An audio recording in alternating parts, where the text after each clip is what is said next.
Salut à tous, c'est Tuto Arnaque et aujourd'hui on se retrouve tout de suite pour une nouvelle vidéo portant sur un top 5 des pires doublages VF de SNK.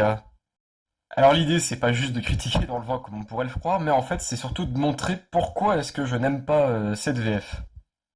Numéro 1, RN déjà il fait hystérique avec la version de VF par rapport à la VO, ce qui tranche vraiment avec le personnage. C'est tous ceux qui je pense disent que RN est insupportable, c'est parce qu'ils le regardent en VF. おかしいと思わねえのか。巨人から遠ざかるために巨人殺しの技術を磨くって仕組みをよ。Tu ne trouves pas ça complètement ridicule? Ce système qui consiste à s'entraîner pour pouvoir éliminer des titans pour qu'au final on s'en éloigne? Numéro 2, la scène de Marco.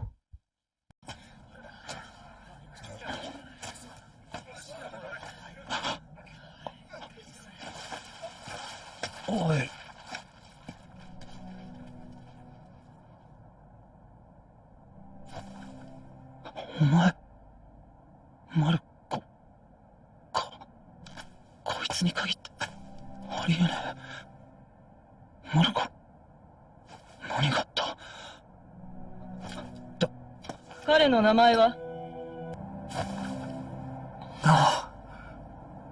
C'est toi, Marco?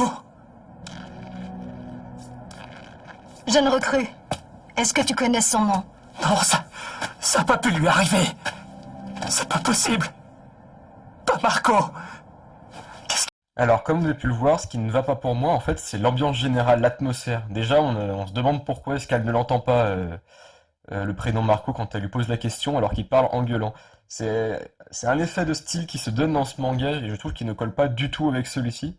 C'est-à-dire qu'à chaque fois, ils vont vouloir faire en sorte que les personnages parlent comme si c'était épique, comme si on était... j'ai presque envie de dire dans Dragon Ball, sauf que dans Dragon Ball, ça passe. Dans SNK, qui se veut plus réaliste, ça ne passe pas, je trouve. Et à l'inverse, dans la VO... comme vous avez pu voir, les personnages, ils parlent tout doucement, il fait beaucoup plus traumatisé. On a beaucoup plus affaire à une personne qui est en situation de guerre en fait et qui n'arrive plus à s'exprimer. Alors, numéro 3, on a même en fait des erreurs des fois dans les dialogues en VF. Non, Mikasa, on a échoué. Non! Vous avez assuré!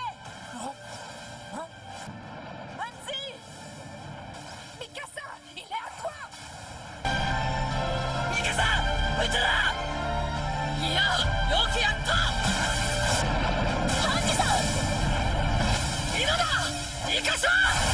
Alors comme vous avez pu le voir, moi je trouve ça incroyable d'avoir des fautes comme ça dans un manga, encore une fois comme SNK. Ce serait un petit manga, je me dirais, bon, ils ont peut-être pas trop de moyens, mais la SNK, c'est quand même, c'était quand même un phénomène, autant les premières saisons, à la limite, on va dire c'était le début, mais la saison 3, je ne comprends pas, ou même saison 2, je ne comprends pas que ce soit possible qu'on ait des erreurs pareilles. Et enfin, numéro 4, je sais pas pourquoi je vais m'arrêter à 4 du coup. Non mais regardez du coup le speech d'Erwin qui est vraiment épique en VO encore une fois. Vous allez voir, vous me direz ce que vous en penserez dans les commentaires.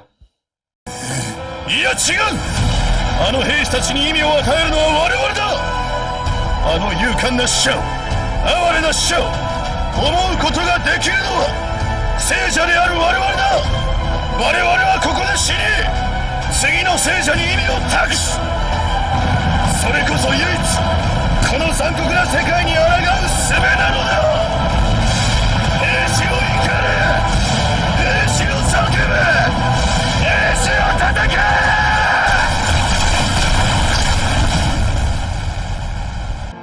Non, certainement pas.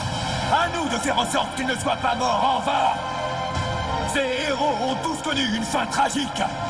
C'est à nous, les vivants, de reprendre le flambeau. Et c'est ce que feront nos successeurs. Une fois que nous serons morts, nous aussi. Nous n'avons aucun autre moyen de nous rebeller contre ce monde cruel et impitoyable. Hurlez votre rage, soldats. Montrez-leur notre détermination. Combattez jusqu'à votre dernier souffle. Donc voilà, je vais m'arrêter là pour les rushs comparaison VF-VO. Alors l'idée de cette vidéo, c'était plus de critiquer justement le sérieux qui est porté à la VF par SNK du coup, plus que de réellement critiquer les VF en soi. Il y a de très bonnes VF, je vais vous montrer celle de Vinland Saga, vous allez me dire ce que vous en pensez. Alors celle de Netflix, parce que je crois qu'il y a une autre VF qui est un peu plus pourrie pour la version DVD. Voilà, vous me direz ce que vous en pensez dans les commentaires. On les a trouvés planqués dans les litières.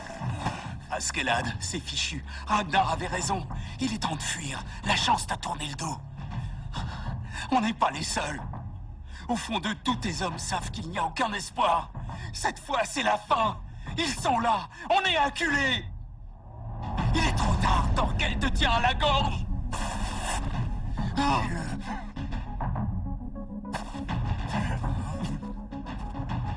Allez-y, fuyez. Rejoignez Torquel. Suivez le commandant que vous voulez suivre. Si vous voulez partir, partez. Je ne vous en voudrais pas. Ceux qui restent à mes côtés, marchons. Marchons jusqu'à ce qu'on ait semé Torquel.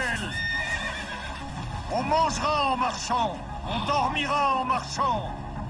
Soyez prévenus. Si vous n'arrivez pas à suivre, vous êtes morts.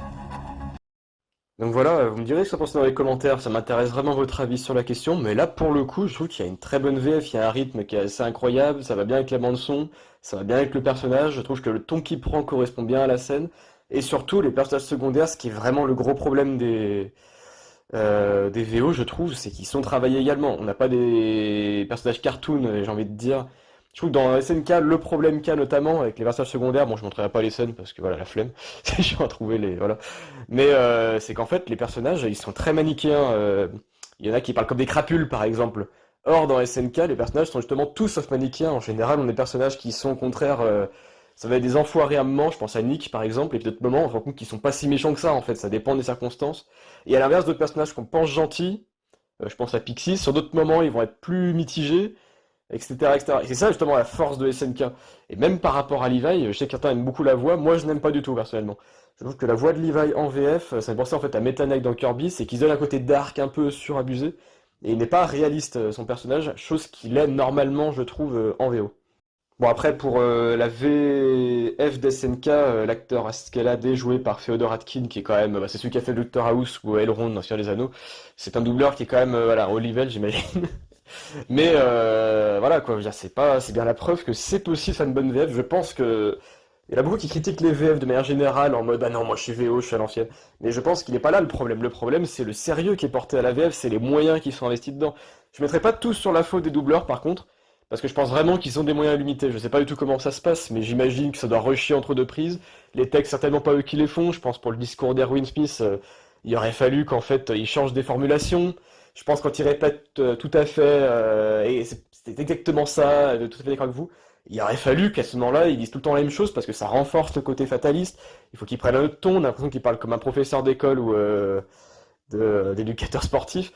Or là, il parle plutôt comme... j'ai pas parlé un peu de sociaux, mais je pense à la domination charismatique chez Weber en fait, c'est-à-dire il parle un peu comme un dictateur, un héros charismatique. On a vraiment un côté charismatique, il entraîne tout le monde avec lui, il motive ses troupes. On n'est pas du tout dans ce registre-là, je trouve, en VF, et ça coince vraiment, je trouve.